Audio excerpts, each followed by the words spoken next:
Alright, good morning, good morning.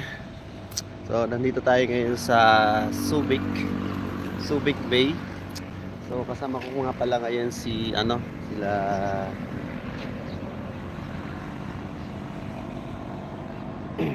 si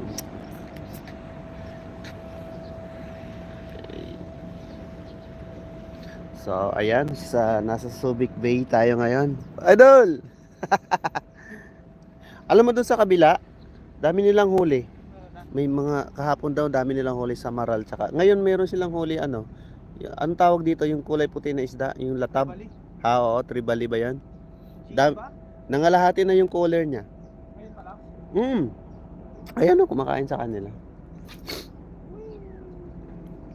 Ang daming isdang maliliit, no?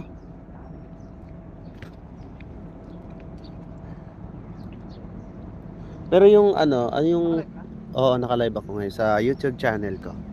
So, ano 'yan? Anong kumakagat diyan sa pain mo? Yung malalaki.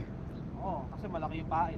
Mm. Kadalasan malaki. Pero Oo. kadalasan Oo nga, no. Talakito. Ay, tatamaan ba ako dito? talakito, kaya GT. GT. Ano ko, talakito. Ito yung magandang spot. Ito yung gamit ko. Ano yan? Lure, no? Ganda, no? O, sige. Baka makakuha tayo ng dyan, barakuda. Kahapon daw may nakahuling barakuda eh. Pwede. Baka tamaan ako dito. Layo. Ha? Naputol? Ano naman ako? Naputol? Oo. Yung line ko. Ay. Baka made in China yan. Hindi. Yung mali yung pagkaka... Dapat made in Japan yan ha. Nasa Japan surplus ka. What? Bawal. Bawal ba? Hindi, bawal. Bibilin mo naman. Hindi mo naman, di ba? O, lipat ka doon dami. Pupunta ako doon. Hello, good morning sa ating one viewers. Hello, good morning. Pa-comment naman po. Dito nga pala to sa Subic Bay. So, ito yung spot ng pwede ka mag-fishing dito.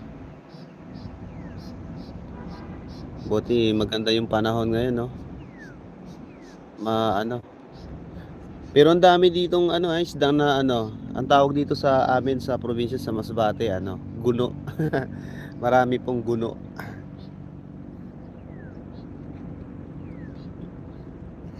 Share nga natin tong live ko.